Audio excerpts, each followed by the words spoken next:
Hello friends, welcome all of you to my channel, and today we will be talking about acute pericarditis.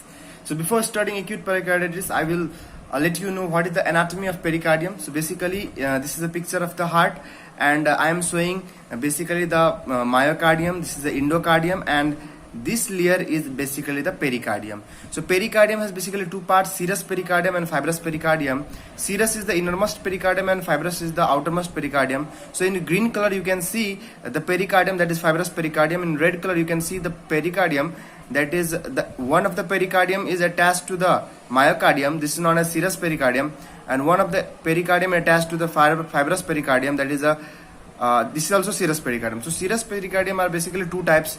One serous pericardium is attached to the myocardium, this is known as visceral pericardium, and one serous pericardium is attached to the fibrous pericardium, this is known as parietal pericardium.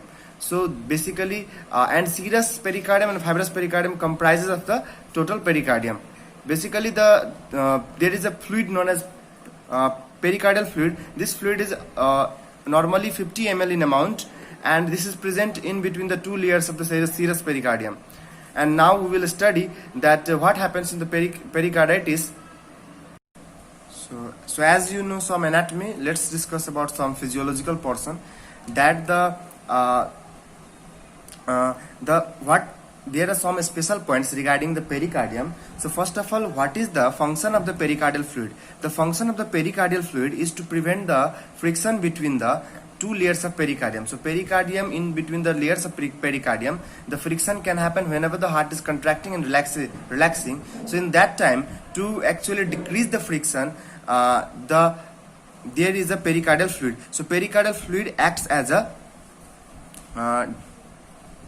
friction decrease. So it function for decrease friction during the contraction of heart. So one of the functions of pericardial fluid is that. Another function is the pericardial fluid also acts as a shock absorber. So whenever you are punched by any person in your chest, then your heart, in the heart, the pericardial fluid acts as a shock absorber. So one of the function is shock absorber. Now actually in serous pericardium, the visceral layer basically is attached to the myocardium, and in myocardium the electrical activity occurs. That's why as the visceral pericardium is also attached to the myocardium, that's why electrical activity runs in visceral pericardium as well. So here the electrical activity occurs. But in parietal pericardium and the fibrous pericardium, these two layers are basically electrically inert. So there is no any kind of electrical activity running in these two layers. So this is electrically inert layer. So fibrous pericardium as well as parietal serous pericardium, these are electrically inert, but in visceral pericardium electrical activity occurs.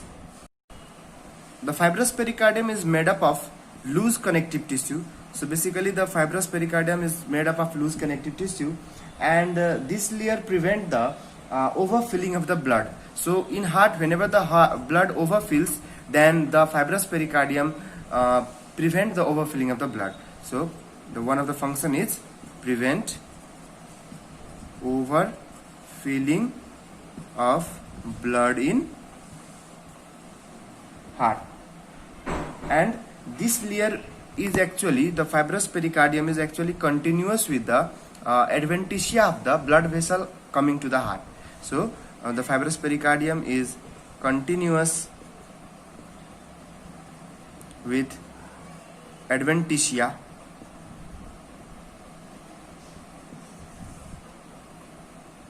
of the great vessels, like the vena cava, like the arc of aorta, adventitia of the great vessels of heart.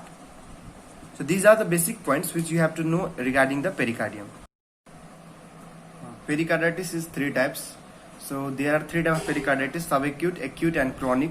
So the pericarditis persisting for less than 6 weeks are acute pericarditis. Persisting greater than 6 weeks to 6 months is subacute, and those pericarditis that persist for greater than 6 months, that is chronic pericarditis.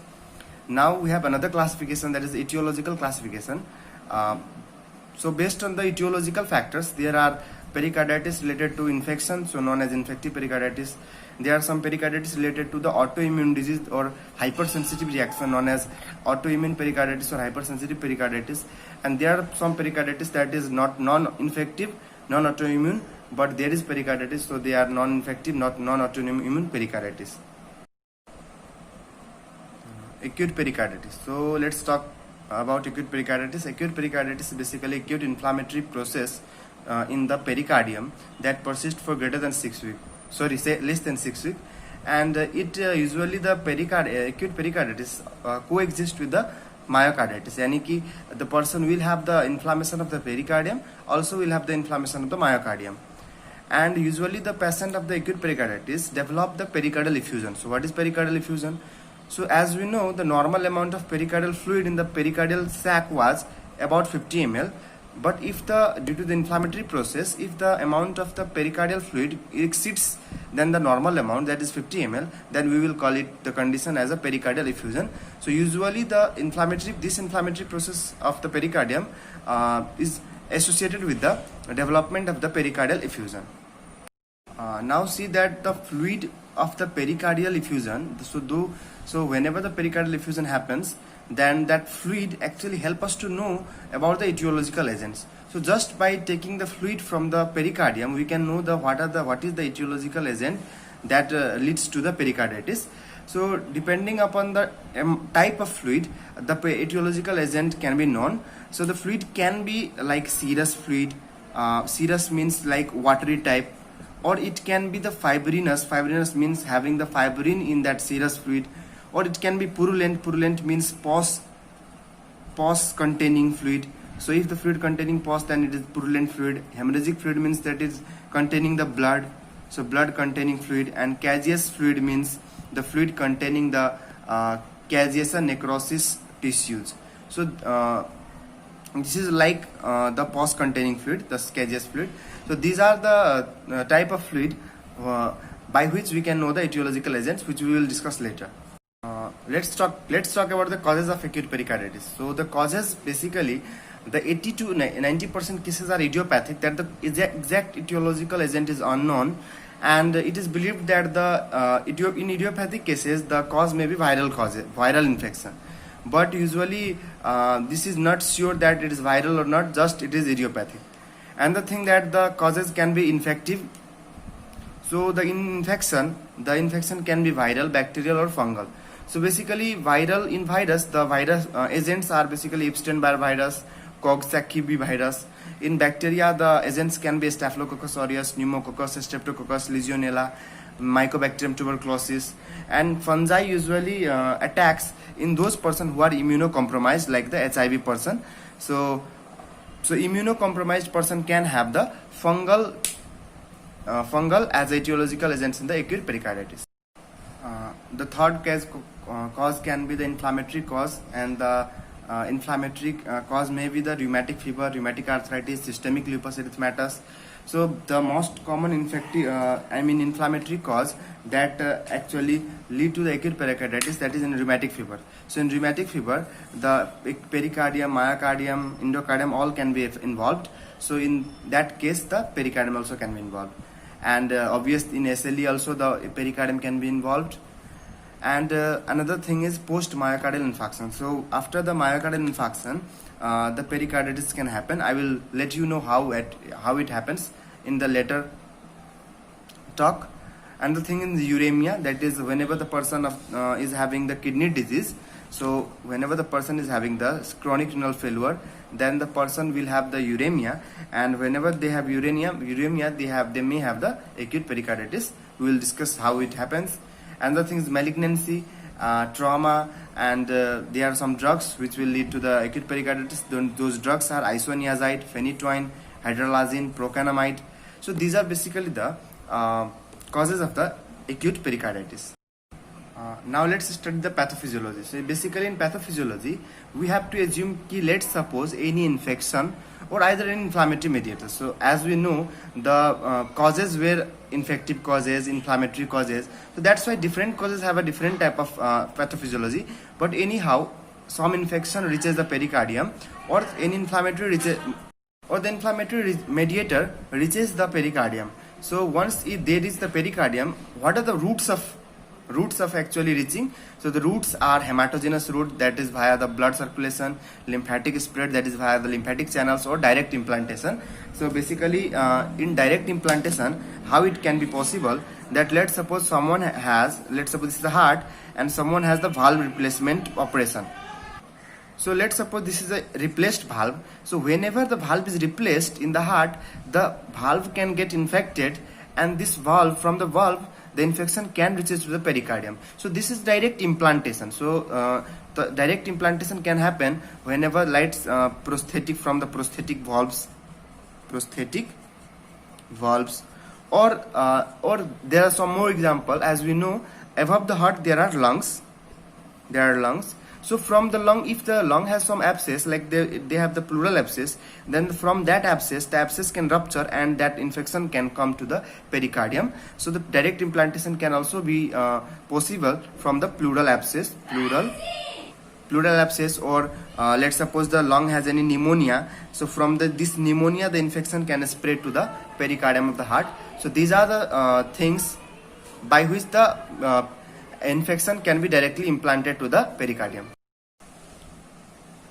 This is the piece of the pericardium, and I have shown you just the picture to make you understand better. This is the fibrous pericardium, this is the parietal pericardium, this is the visceral pericardium, and this is the myocardium.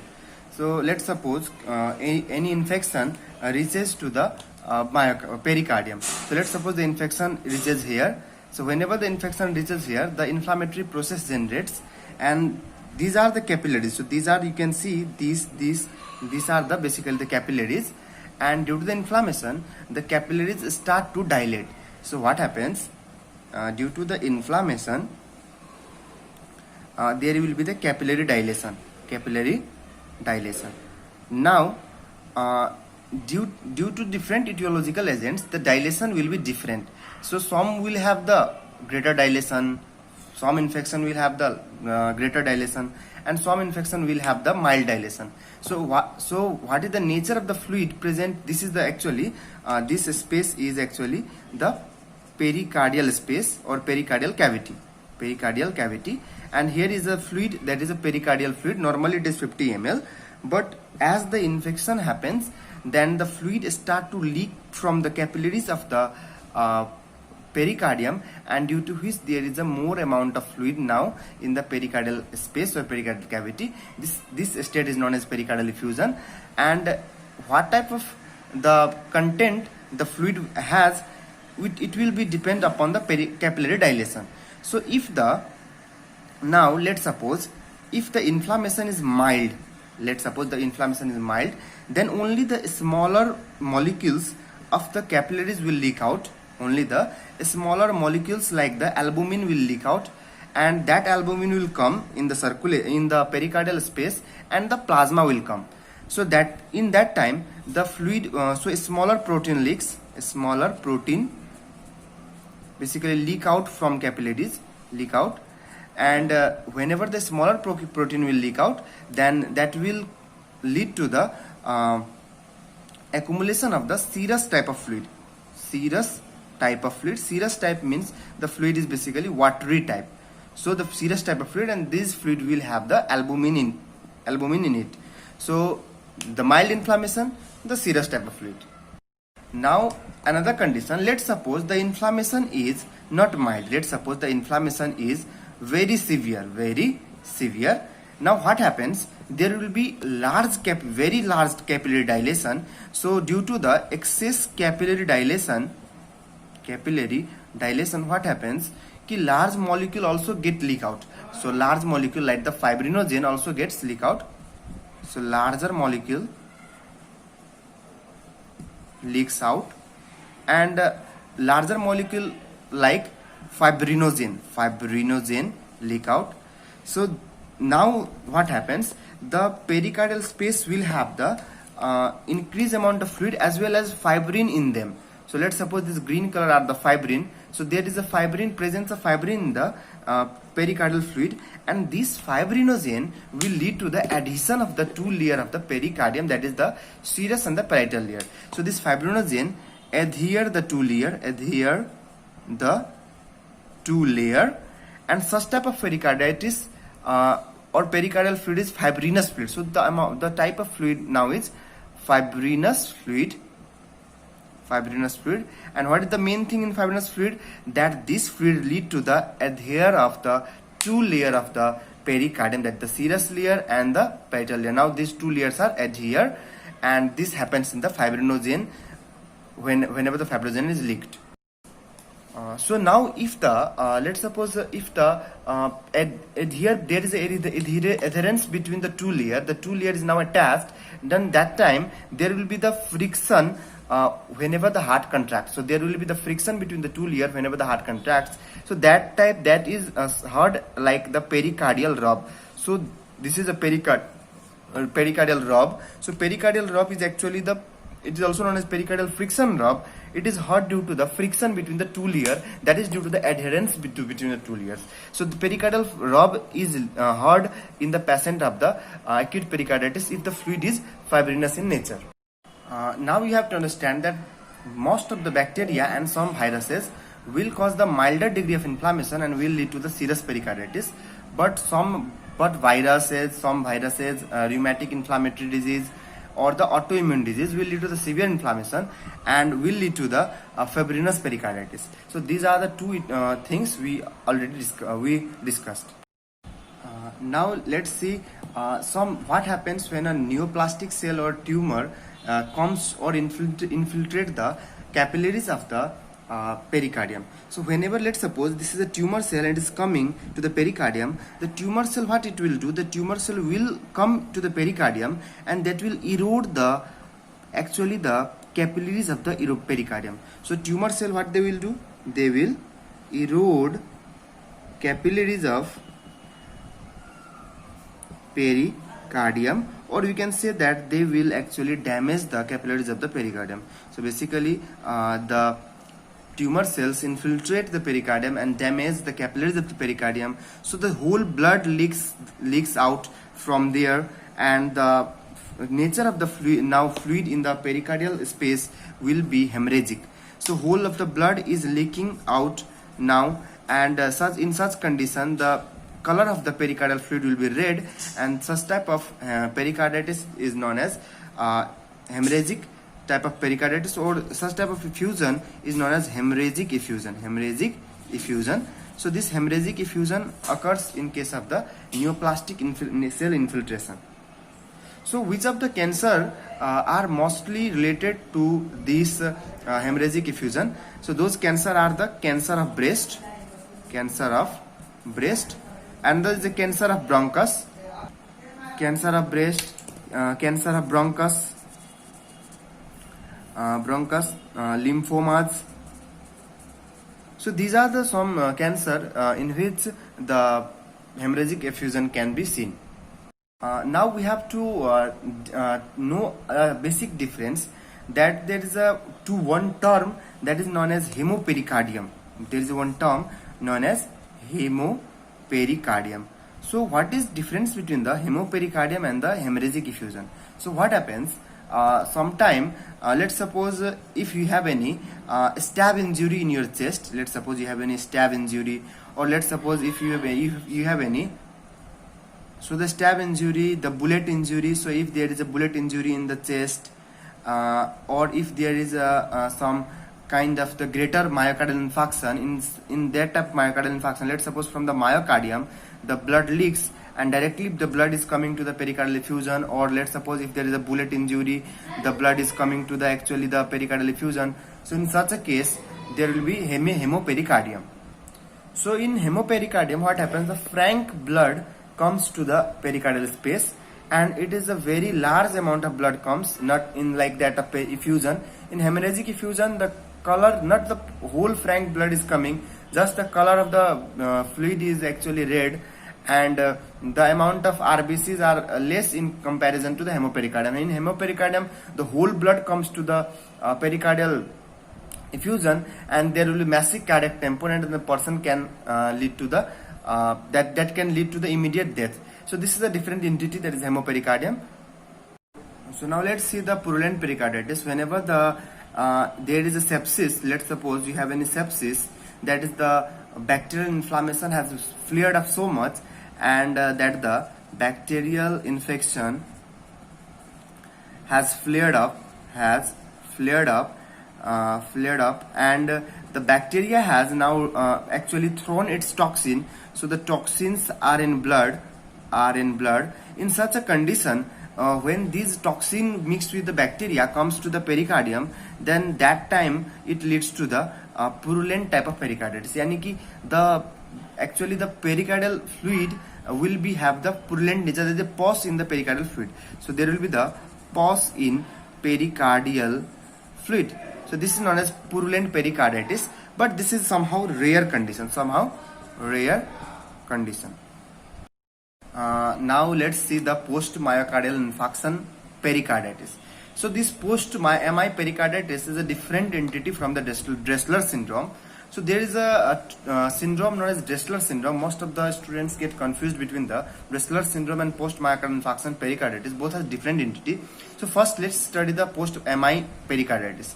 So just after the MI, what happens?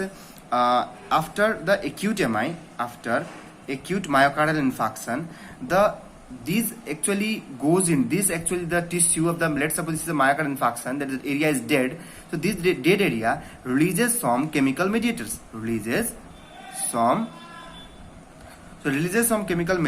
and there is an inflammatory reaction in the myocardium. So there is a inflammatory reaction in myocardium due to the myocardial infarction, and this inflammatory reaction in the myocardium can extend to the outside of the pericardium, outside. So in outside there is a pericardium, so that can directly extend to pericardium, and this is known as post myocardial infarction pericarditis. So this is a different entity. So this is actually non-immune mediated. This is not immune mediated. This is a non-immune mediated. This is known as post-MI pericarditis.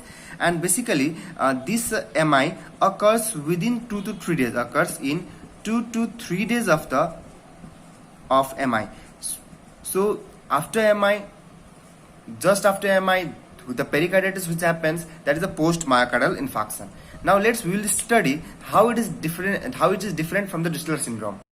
So let's study the Dressler syndrome. So the Dressler syndrome, basically just after the myocardial infarction, there are some. So let's suppose this is a myocardium, and this myocardium has been infarcted, that is dead, and some of the antigens from this dead myocardial infarction is released into the circulation. So there is some antigens. These antigens basically goes into the circulation, and whenever the antigen goes into circulation, the immune system get activated against this antigen. And in response to this antigen, the antibodies are formed. But the antigen present in the heart share the similar molecules present in the pericardium, present in the lungs, present in the pleural cavity. So what happens, that there is an antigen present. So actually the antibody is formed against the antigen present in the myocardial tissue, but the myocardial tissue shares the molecular similarity with the lungs also, the pleura also, and the pericardium also. So due to the molecular similarity of the lungs, pleura, there is some molecular similarity in the lungs, pleura, and the pericardium. The antibodies get cross-reacted. Antibody goes and cross-react with or attack the pericardium, lungs, and pleura. So in such a cases, the situation occurs. This situation is known as Dressler syndrome. So which part is affected? Down the lung will get affected. The pleura will get affected. The pericardium will get affected, and such type of So there is a syndrome occurs, not a particular symptom, there is a syndrome occurs, and this syndrome is known as Dressler syndrome. So in Dressler syndrome, there is actually pericarditis, pleuritis, pneumonia, as the antibodies will attack the pericardium, the pleura, the lung. So that's why there is a pericarditis, pleuritis, and pneumonia. So this situation is actually Dressler syndrome, and to this to happen, it take about a few weeks to month. So few weeks to month after the myocardial infarction. So this process is a delayed process, not an immediate process like the post myocardial infarction pericarditis. So this Dressler syndrome basically different entity than the post MI in pericarditis. That process will take 2 or 3 days, but this process will take the few weeks to month. So if a patient has a history of the myocardial infarction, and if he is coming to your OPD, or if he is coming to your emergency with the symptom of the pericarditis, then if he is coming within 2 or 3 days, then he might have post MI pericarditis. But if he is coming after 1 week or after 1 month, then the person will have the Dressler syndrome. So you have to keep this thing in mind. Now let's talk about the clinical feature of the acute pericarditis. So the main presentation in the acute pericarditis is chest pain. So basically the chest pain is a typical presentation in the pericarditis, and the site of the chest pain is the anterior part of the chest. So this is the anterior chest, since the pain starts from the anterior chest, and it is sudden onset. So pain is suddenly onset, and the pain character of the pain is sharp shooting pain. So it is a basically sharp pain, but some patient may tell you the pain is not sharp, the pain is like compressing, or you can be confused with the pain of the myocardial infarction also. And this pain is basically radiates to the shoulder, the trapezius ridge, and of the both side. So the pain radiates to the neck, shoulder, trapezius ridge of both side, and the pain aggravates on deep breathing, on swallowing, on movement, on the coughing, on exercise, on lying down. So these are the things, aggravating factors in the patient of the chest pain of the pericarditis. And the pain relieves on sitting up. So when the person is sitting up or the standing position, the pain get relieved, or when the person lean forward, the pain get relieved. And the pain can be not sharp shooting all the time, it can be dull or heavy or compressing type, resembling the acute myocardial infarction, which should be ruled out by the ECG findings. So ECG findings are different in the both condition. So by the ECG findings and by the cardiac biomarkers, basically the ECG finding, the myocardial infarction can be ruled out.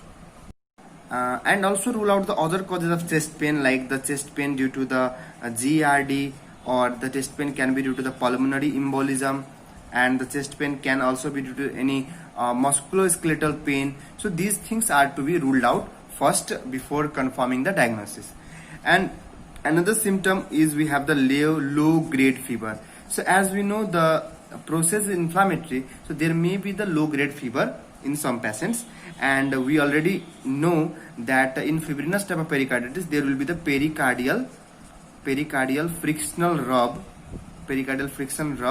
that we can heard by from the stethoscope. Pericardial friction rub.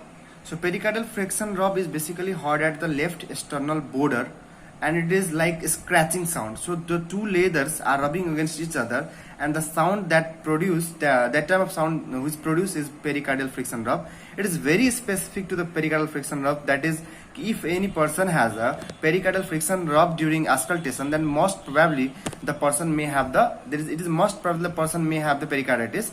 But if it is absent, doesn't rule out the pericarditis. So if it is absent, that doesn't mean the person doesn't have pericarditis, but if it is present, then that indicates the person must have the pericarditis.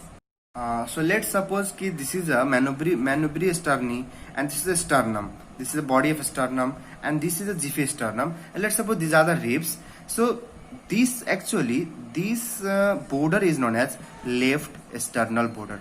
So we have to auscultate at this border so that we can heard the pericardial friction rub.